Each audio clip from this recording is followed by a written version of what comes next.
Saya angkat pembohongnya. Dia berbohong tanpa merasa salah. Dia berbohong tidak ada rasa menyesal bahwa bohong itu salah.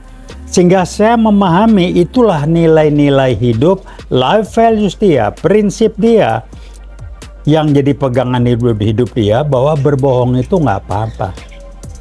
Mobil SMK, mobil, semuanya bohong. Sampai itu jasa palsu, Bang? Termasuk ijazah palsu. Banyak daftar bohongnya, tapi muaranya pada ijazah palsu, muaranya pada apa ya, keluarganya yang nggak jelas, muaranya pada dia kuliahnya di mana, itu berbohong aja. Dan yang paling penting, sehingga saya mengatakan dialah ujung tombak dari PKI baru dengan Kepres nomor 28 bulan Januari, 28 Januari, Kepres nomor 8 ya, bulan Januari itu. 8 ya? Iya, 8 Januari yang mengatakan Kepresnya itu intinya bahwa PKI adalah korban dalam G30S PKI 65 dengan Impres dan Kepres susulannya yang arahnya ke sana. Ini jelas PKI. Saya hadir kok. Si Jokowi umur berapa lagi itu? Urusan apa dia ngurusin begituan? Kok sempet-sempetnya ngeluarin Kepres yang nggak ada urusan gitu.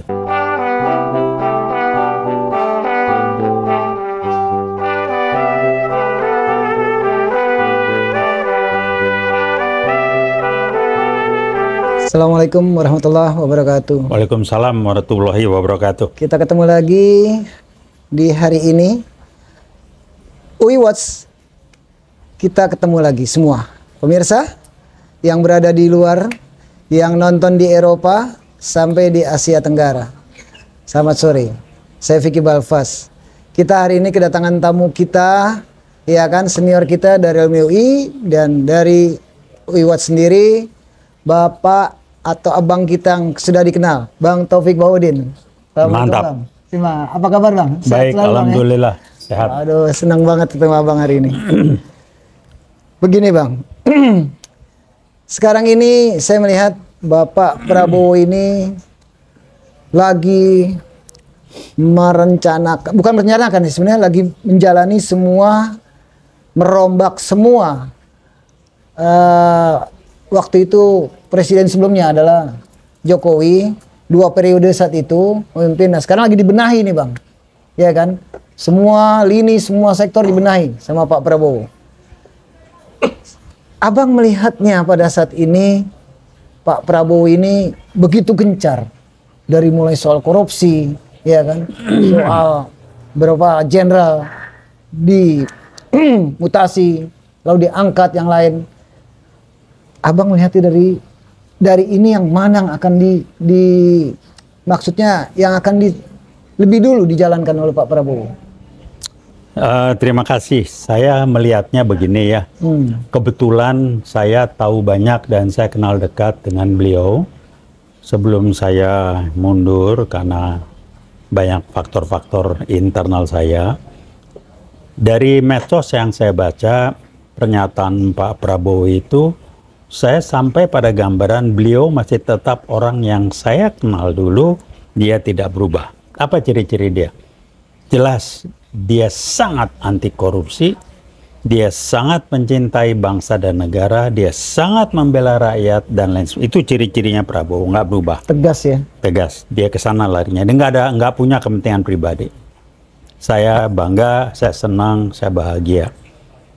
Nah, yang menarik adalah, saya sumbernya medsos ya, tanggapan para Pak Prabowo yang pas betul, karena ada statement di medsos yang saya dengar, minta segera instan. Pak Prabowo nyautnya dengan, saya tidak punya tongkat Nabi Musa. Semua butuh proses dan waktu. Ini serius buat saya, dan ini perlu difahami. Ini contoh yang sangat jelas. Masih mayoritas, saya sebut dengan mayoritas masyarakat kita ada mayoritas orang yang jenjang berpikirnya, kualitas berpikirnya yang saya sebut dengan level 3 dari 8 level. Saya udah beberapa kali. Ya, betul. Dari mana dasarnya? Penelitian riset yang namanya spiral dynamic. Level 3 ini mayoritas kami itu berpikirnya instan, reaktif, ngomong sekarang pengen selesai sekarang, nggak pernah ada perencanaan segala macam.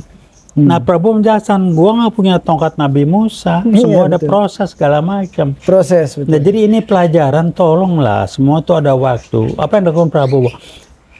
Beliau bebenah, saya bahasa kasarnya, beliau sedang cuci piring hasil kerja Jokowi selama 10 tahun. 2 periode, betul. Dia ngacak-ngacak, dia ngerusak, dia pembohong segala macam. Buat saya angkat pembohongnya. Dia berbohong tanpa merasa salah. Dia berbohong tidak ada rasa menyesal bahwa bohong itu salah. Sehingga saya memahami itulah nilai-nilai hidup, life values dia, prinsip dia. Yang jadi pegangan hidup dia bahwa berbohong itu nggak apa-apa. Mobil SMK, mobil, semuanya bohong. Sampai itu daftar, jasa palsu, Bang? Termasuk jasa palsu. Banyak daftar bohongnya. Tapi muaranya pada ijazah palsu, muaranya pada apa ya, keluarganya yang nggak jelas, muaranya pada dia kuliahnya di mana, itu berbohong aja. Dan yang paling penting, sehingga saya mengatakan dialah ujung tombak dari PKI baru dengan Kepres nomor 28 bulan Januari, 28 Januari, Kepres nomor 8 ya, bulan Januari itu. 8 ya? Iya, 8 Januari yang mengatakan Kepresnya itu intinya bahwa PKI adalah korban dalam G30S PKI 65 dengan Impres dan Kepres susulannya yang arahnya ke sana. Ini jelas PKI. Saya hadir kok. Si Jokowi umur berapa lagi itu? Urusan apa dia ngurusin begituan? Kok sempet-sempetnya ngeluarin Kepres yang nggak ada urusan gitu? Dia bebenah nggak, inilah PKI gaya baru. Jadi kalau tanya kenapa saya bilang dia PKI, itu contoh bukti dia nggak bisa ngeles. Saya kenal beliau, berpikir strategis nggak ada. Coba lihat selama 10 tahun dia bikin apa? Ngangkat Republik Indonesia keluar, nggak ada. Prabowo langsung ketemu ini bicara di forum internasional. Si Jokowi otaknya nggak nyampe. Selama dia jadi presiden nggak ada tuh ke forum internasional. Nggak ada, otaknya nggak nyampe. Betul. Cuman ngacak-ngacak ini itu segala macam. Dan yang menarik lagi ramai sekarang adalah anaknya yang namanya Gibran diangkat untuk jadi wapres. Dia berhasil, tapi dia lupa ini proses, bisa dihajar. Kejahatan konstitusional. Persis. Dan yang lain lagi, rame lagi di medsos. Kaisang, wah ini nggak tahu medsos ya, kalau nggak benar ya mohon maaf. Itu ada katanya ya dengan pacaran sama siapa itu, yang pacarnya yang pertama sekian tahun. Betul. Kemudian kecelakaan, hamil, sudah digugurin segala macam dengan sepengetahuan Ibu Iriana. Ini kalau betul mohon maaf, tolong diklarifikasi. Ini kan udah nggak benar, nggak benar ya. Diangkat semua dipublish. Jadi buat apa gitu? Nah itu kan kalau nggak salah yang wawancara siapa dibuka semua sama anak perempuan ini, itulah kelakuan Kaisang. Jadi itulah gambar kualitas nilai-nilai keluarga Jokowi. Sementara menantunya yang di Sumatera Utara main-main juga apa nikel apa segala macam. Bobi Nasution. Udah mau ngapain Bobi Nasution? Nah itulah kualitas dia. Nah sekarang tantangannya dia selesai jabatannya, ngacak-ngacak 10 tahun. Prabowo harus cuci piring, membersihkan. Butuh waktu dan akan dibersihkan. Kalau saya tanya, so what? Dia harus tanggung jawab. Dia harus dikerangkeng. Dia itu baca, mana buktinya saya korupsi? Saya bilang gampang. Saya orang bisnis. Anda tidak korupsi ngambil, lo diam aja, keluarin PSN, keluarin segala macam. Itu gua nyetor. Udah pasti nyetor. Nah sekarang anaknya si Kaisang sama istrinya bisa dapat jet ini, kalau nggak nyetor dari mana? Jangan belaga tolol lah, udahlah ya. Jadi dapat setoran dari, emang lo gratis ketemu dengan pengusaha 9 naga itu ada setoran. Dia emang nggak minta buktikan saya korupsi di mana. Lu terima setoran. Ya itu emang waktu tanggal 13 Maret 2024 ya. Jadi PSN itu lah iya kan emang nggak ada duit, nggak dapat dibayar. PSN dibayar itu terlibat, ada lagi siapa tuh menterinya? Nggak usah sebut nama, lihatnya di medsos lah. Itu duit semua. Betul. PSN emang gratis. Udah gitu ada video, itu bodohnya dia di video makan-makan sama yang 9 naga itu yang urusan PSN. PIK 1, PIK 2 segala, udahlah. Nah inilah udah, saya sih bilang udahlah ya, dia PKI gaya baru. Memang khusus untuk ngacak-ngacak ya? Memang untuk ngacak-ngacak. Kan saya bilang sasaran PKI gaya baru yang besar ada dua, pecah belah, ngacak-ngacak, adu domba rakyat, khususnya karena mayoritas umat Islam. Ya? Yang kedua mempermah TNI. Nah ini lakukan dua-duanya. Ya, jadi gampang kok bacanya. Oke, pemirsa, Bang Taufik ini kenal lama dengan Pak Prabowo, tahu benar gerak-gerik Prabowo bagaimana. Di mata Bang Taufik ini Prabowo orang yang lurus dan tegas, ya Bang ya? Iya. Jadi lurus dan tegas. Dia akan beresin semua kasus-kasus ini yang berjalan selama 10 tahun oleh Jokowi. Nah, yang kedua Bang, ini lagi ramai juga Bang di medsos. Dengan aguan ini rame nih. Kemarin di Banten demo besar-besaran ya kan, rame itu semua. Saya lihat juga Wiwats turun di sana Bang. Iya. Iya. Betul. Saya lihat Wiwats turun, ada banyak lah teman-teman saya lihat jaket kuning. Saya juga turun kemarin. Iya.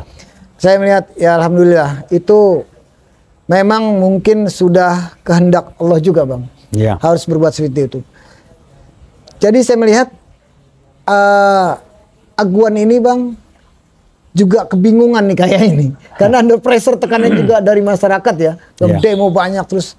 Dengar lagi kan di pagar ini mau dicopot ini, mau dibongkarin semuanya. Kemarin saya baca lagi di medsos ada TNI turun mau cabut dan mau dituntut siapa ini yang pasang ini. Ya memang banyak juga di netizen mengatakan kok baru sekarang ngomong, tunggu di demo dulu. Menurut Abang, tanggapan Abang bagaimana melihat ini? Iya betul, jadi aguan berani karena dia dapat backingan dari Jokowi. Karena Pak Jokowi ada setoran duitnya. PSN nih Bang ya? Iya PSN, udahlah ya.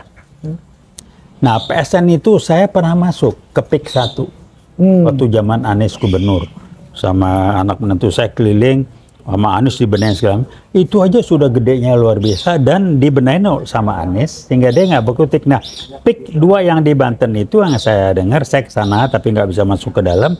Itu kan ngebuka pintu untuk RRC bisa kirim orang-orangnya masuk, bisa buka pintu. Jadi kenapa aguan bisa begitu? Karena ada backing Jokowi. Dia kenapa berani? Dia udah nyetor sama Jokowi. Cuman aguan nekatnya keliru karena Jokowi udah rubuh. Nah kemudian dia pakai preman. Tapi kan ada MOU nih. Iya kita kemarin ke Banten. Ada preman ada preman ada apa? Tahu nggak jawara-jawara Banten bilang apa? Saya ngobrol mereka. Pak lain kali kalau mau kemari kasih tahu. Itu nggak ada tuh. Kita gebah semua tuh.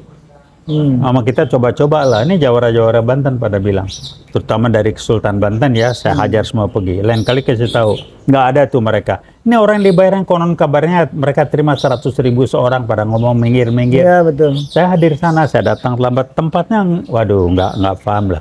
Tapi yang jelas adalah ini adalah apa ya dampak dari kelakuan Jokowi selama 10 tahun itu ya. Dan Prabowo sedang benahin. Prabowo ngomong masih halus, akan ditinjau ulang, akan dikaji ulang. Kalau bahasa jelasnya, gue batalin. Itu jelas. Saya tahu Prabowo nggak suka gini-ginian. Wah ramai di medsos, Prabowo lapor ke Jokowi. Lu kan interpretasi, mana ada Prabowo lapor ke Jokowi. Siapa Jokowi? Saya kenal betul Prabowo. Nggak kelas dia Jokowi begitu. Nggak kelas ya, nggak level ya Bang? Nggak level lah. Otaknya saya tahu betul Jokowi kayak apa. Saya mbak dia masih tahun 0 dulu. Tanya sama Jokowi. Waktu lagi mau gubernur saya bantu Abi cari dana ini. Saya pikir benar orangnya. Tahunya tepu. Begitu gue lihat dia ada gejala nipu, gue mundur pelan-pelan. Udah paham lah ya. Udah paham Bang ya. Kira-kira begitulah. Terima kasih Bang Taufik. Sangat jelas.